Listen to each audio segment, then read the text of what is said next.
Back once again for the renegade master. Back once again for the renegade master. Back once again for the renegade master. Back once again for the renegade master. Back once again for the renegade master. Hello my renegades and welcome back. And what are we into? We are into Love is Blind Habibi. We are now on episode 8 and it's called Almost There. So we are literally days before the wedding, and this is where the girls go for their wedding dress shopping and the guys go for their suit shopping. So basically Asma has like optimism at the wazoo. Let's just put it that way, because she's still plodding along and her parents are still not on board with what's happening. She wishes to give them the space to think, and she's hoping that by the time they get to the wedding ceremony that her parents would have changed her mind and that they would be there for her regardless at the end of the day. But we'll see if that comes to fruition. I don't think it will, but we will see. Anyway, so the lads talk about basically what is stressing them out at the moment. For Mohammed, he's believing that he doesn't feel like he doesn't want to say the wrong thing, and he believes that Safa is a sensitive person. And I'm just like, from what I've seen throughout this series, this season of Love is Blind Habibi, Safa is not a sensitive person. She really isn't. She doesn't present as a sensitive person. She has sensitivities, don't get me wrong, like any of us do, but she doesn't present as this weak-willed woman that Mohammed is painting her to be. Shafiq talks about like not being one person anymore but being two, and I think Shafiq needs to think more about how he will navigate his marriage if he does marry Dunya, especially with Dunya and her mother's relationship and how heavily involved the possibility of her mum may be within their marriage. So for Hatab, he's worried that he hasn't met Asma's parents yet, and she hasn't met his family yet. So on the other side, when the girls are talking, Asma says she believes in Hatab and she wants this, but I'm like, but will you get it though? Because I don't think you will, love. I really don't think you will. So of course Dunya is talking about her teenage dream, and I believe that's where Dunya resides. Basically, she says she's watched Disney movies and wanted to be Cinderella. So there are times where Dunya can show maturity, but there are times where she's very childlike, and I think Dunya lives in that space in between where she is stuck in a teenager's mindset at times and doesn't really know the way of the world. And I think that's because she's been sheltered by her mother so much. So Dunya does get upset that her father is not around. He's I don't believe that he's passed or anything like that. I just think he left the family altogether. So they are left to literally, the hosts come in, speak to them and stuff like that, but then they're left literally to pick their own wedding dresses and their suits and this, that and the other. Asma, I must say, looked gorgeous in her dress. She looked absolutely ethereal. I really hope that her parents do give her what she needs, but I don't think they are going to, because they're really not feeling what Asma is feeling in that regard, and I don't think she's been able to compute it to them of importance. So I don't think she's going to get the dream that she wants right about now. Asma's mom didn't attend the fitting at all.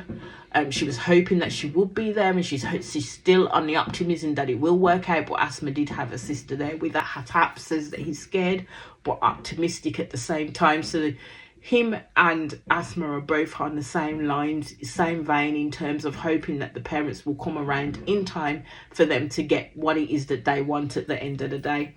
So Shafiq is chatting like he's getting married, and I know all these people in these Love is Blinds always chat like they're about to get married, but when they get up on that altar, the answer's always gonna be no. I don't see these two getting married. I really don't. So what worries Shafiq is how close Dunya is to her mom, which I've already spoke about, especially in the previous episode. And my thing is how will she cope if her and her mom live separately? as I understood that it's a done thing in some cultures that you do have your parents close. But this is what happens. Dunya is an example of what happens when you don't allow your adult children some freedoms to explore the world, basically. So Dunya and her mum are chatting, and basically her mom has mixed feelings about this whole situation. She says that she just wants Dunya to be happy. So her mother basically described herself as a cat with a kitten between her teeth and not allowing anyone to take her away. Now, to me, that ain't normal. It ain't. And to be honest with you, her mom really hasn't helped Dunya how to be free without her. Like, she hasn't helped her. Dunya's dress looked pretty. Didn't do anything with her. She had some big ball gown type of thing with some thing up here. It just was not the one. Like, seriously, it was not the one. And you could tell that even within the dress, it's very childlike, which is where Dunya is. So basically, Mohammed looks good. His trousers didn't fit, but the top half looked proper good. So then his friend comes in with this doom and gloom, asking Mohammed, do you feel like, it's peer pressure, or do you really want Safa? I mean, the man's just took his father, to ask her brother for her hand in marriage, and they've got rings. You can't be more serious than that, and you're asking this man if he really wants Safa. Come on, my guy. Come on. So Mohammed lets his friend know directly, like, he wants Safa, and ain't nothing gonna change for Mohammed. Let's just put it that way. So Safa is definitely picky when she was trying to find a dress. She is gorgeous. In each dress that she picked, she was gorgeous. Safa was beautiful. Safa didn't like the dress. They're all telling her the dress is for her, but Safa ain't having it. So she came out in another one. That weren't it at all. It weren't her at all. The first one definitely, but this one, it definitely wasn't. The fit weren't great for her. So she basically didn't find a wedding dress that day. So fingers crossed that she actually does find one, otherwise she ain't getting married at all. So Dunya and Shafiq meet up again. So he basically took Dunya to a Moroccan restaurant because he wants to try Moroccan cuisine because he hasn't tried it before. And basically, Dunya is Moroccan at the end of the day. So she was able to show him what type of foods to pick out and what to eat. So I think Shafiq wanted to bring her there in order to have the conversation with Dunya about her mom and that relationship. I'm thinking if he does have that conversation with her, it's not going to go over well already, which we've already seen. So they talk about like their relationship, and Dunya thinks that they're at a stage where they're building a foundation right now. And Shafiq tells Dunya exactly how much he values her. And he said, if I don't tell her my feelings for her, Dunya will run away. And at the end of the day, he's saying that, Dunya is an amazing girl. Dunya is basically fully gone for Shafiq at the end of the day. And although Shafiq is saying Dunya's this, she's amazing, she's this, he has his issues, he has his concerns, he has his complaints, but he doesn't make that known to her in any way, shape or form. So basically, Dunya said to him that my mom taught me if I ever make a promise, I must keep it. So basically, Dunya says, I promise to love you, to be loyal to you, and no matter what happens, to respect you. And I thought, well, that's a lot of promises. Are you going to be able to keep those at the end of the day? But if Shafiq promises anything to Dunya, would he be able to keep those too? So Shafiq wanted to hear that, when she turned around, she said, when Dunya said to him that, what, in all situations, she will battle with him. He was like, that's what I wanted to hear. That's what I wanted to hear. So Shafiq does turn around and tell Dunya that she is the best thing that's ever happened to me. But I'm like, are you going to say yes, though? That's the question for both of you at the end of the day. So Dunya basically says that she's battling with her feelings, like, as in a nutshell, she wants to believe Shafiq in regards to what it is that he's saying to her at face value right now, but she can't. She's waiting for him to literally betray her trust. As she says, if he betrays my trust and my feelings, I am gone. He will never see my face again. I was like, okay, good to know. So we see Safa Mohammed on their last date. I don't know, but Safa ain't got no dress, and it's 3 days before the wedding and she still ain't got no dress. So I'm kind of thinking, is that a sign? Are you telling people that you don't really want to get married to this man, or are you really wanting to find the perfect fit? Because Safa has no space to be picky right now. She has to find a dress for this wedding. Safa does tell Mohammed that she's wondering if they're moving too fast, and she was wondering, like, you know, if she knows him well enough. She was basically talking about what others think, and I'm thinking that will be your downfall, thinking about what other people think about yourselves at the end of the day. So Mohammed speaks to Safa honestly, asking her whether she thinks that, you know, he will change into this cheater or be a horrid person, and she says no. And I'm like, this is, at the end of the day, these people have to follow what either their instinct is telling them, what their heart is telling them, or if they go with their head, what their head is telling them, basically. But you can't do the same things twice in terms of your head and your heart, because they're always going to be warring against each other. At the end of the day, people are going to have reservations. It's natural. It's natural. This process is fast moving, so you're going to have those reservations in terms of, when I get up there, am I really going to say yes to this person? Do I really know them enough to say yes? No, the answer is no, you freaking don't know them enough. You really don't know them enough, but you're taking a leap of faith at the end of the day. So Mohammed and Safa did get matching tattoos. And I thought, well, you better get married now, because now you've got matching tattoos. If you ever went with anybody else and they ask you the meaning of that tattoo, you're always and forever going to remember the person and remember that person at that time. So basically, Mohammed got 05, which is the pod that him and Safa first met in, and Safa got 02, which is the pod that Mohammed proposed to her in. So after all that, they need to just say yes to each other. So Safa's saying that her biggest fear in regards to Mohammed is the fact that he is a smooth talker, and she's basically saying to him, does he actually really mean everything he says? I'm like, really, Safa, you waited until now to pick that out? Like, this man has been smooth talking from the pods, and you only wait until now to pick that out? And to be honest with you, they've done all of this in regards to the meeting of the families. Mohammed taking his father there to ask for her hand in marriage, then picking out the rings and all this, that and all that. And this is where you say, is he actually meaning everything he says? If she don't know that by now, then she shouldn't get married to him. That's all I'm going to say. So Asma and Hatab have a final date. But I think they're not going to have a wedding after all of this at the end of the day. So Hatab is basically all in and wants Asma's to be as well. But that would mean Asma going against her traditions. And if that's the case, will she honestly go against her mum, her dad, her sister, the rest of her family, basically? Will she go against that?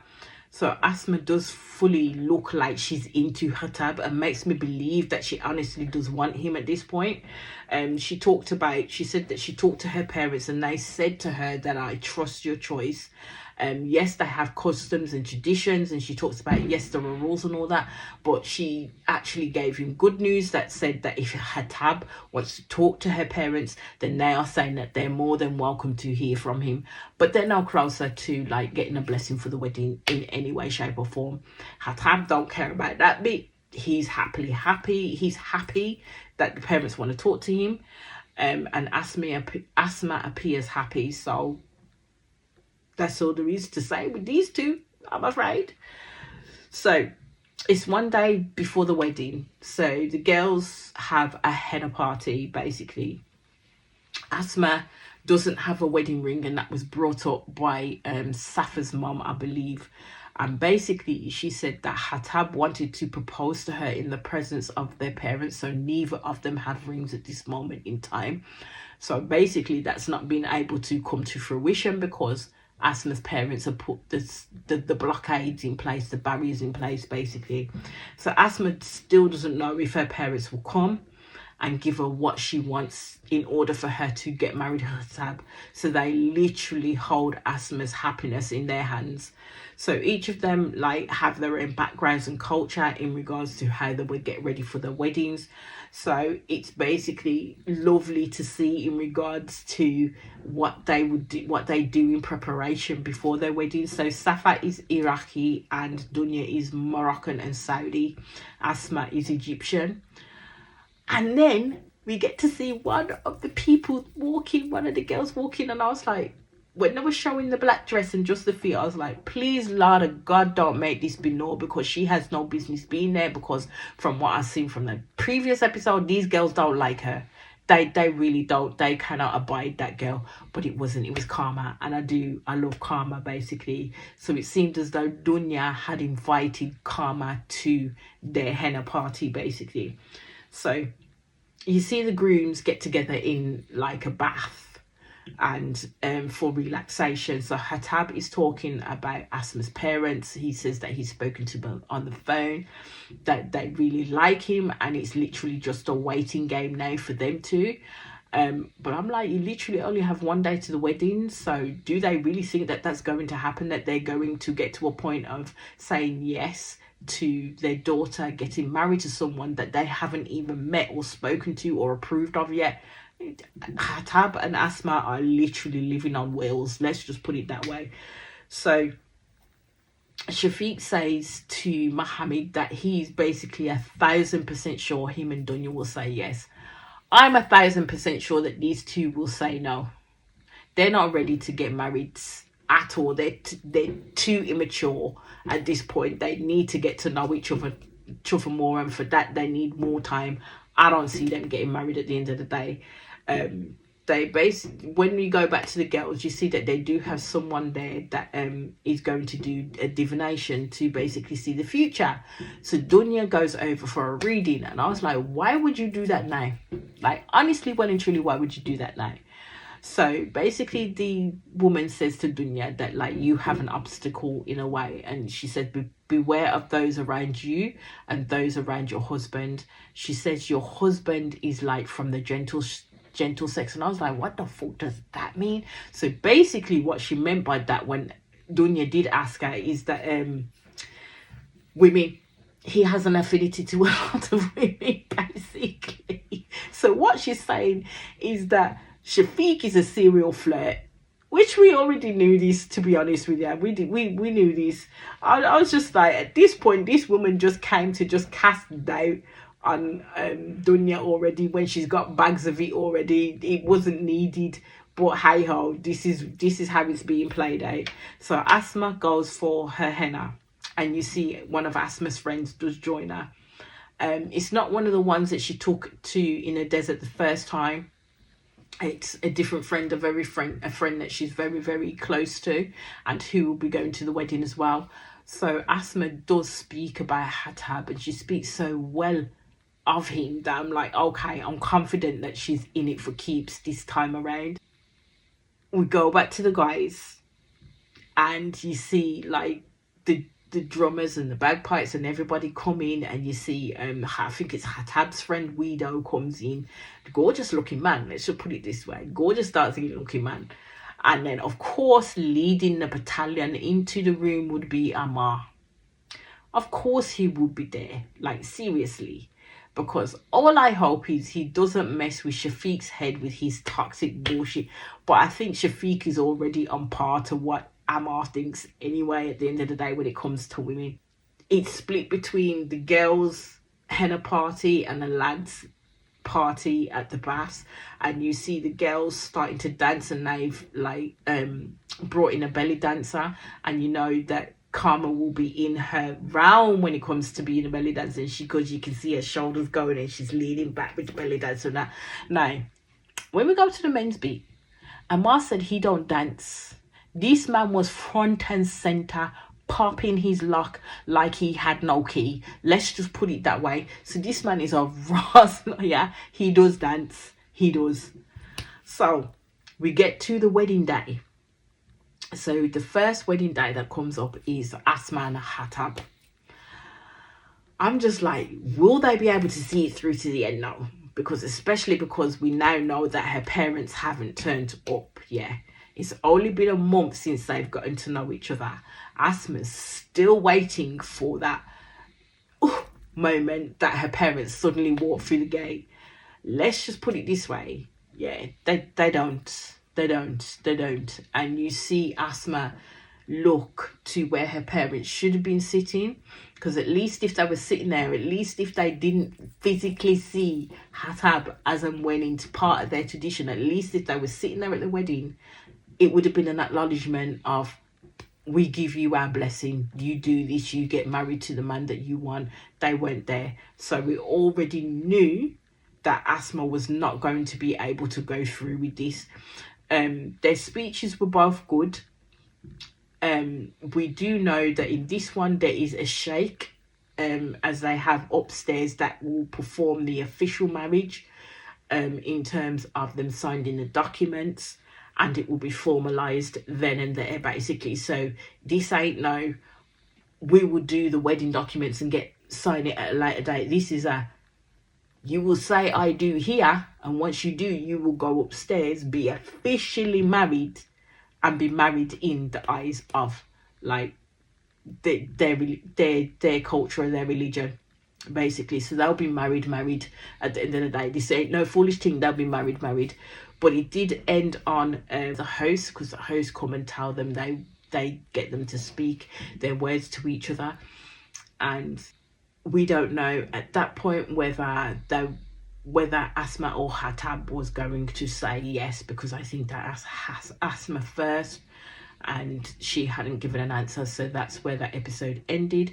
So I'll be back in quick succession with the next episode. As I always ask, please hit that subscribe button, please hit that notification button so we know when doing videos. Please comment, like, share, and do all the good things that you do, because I am on the road to 1k, and I will say peace out to you all right now.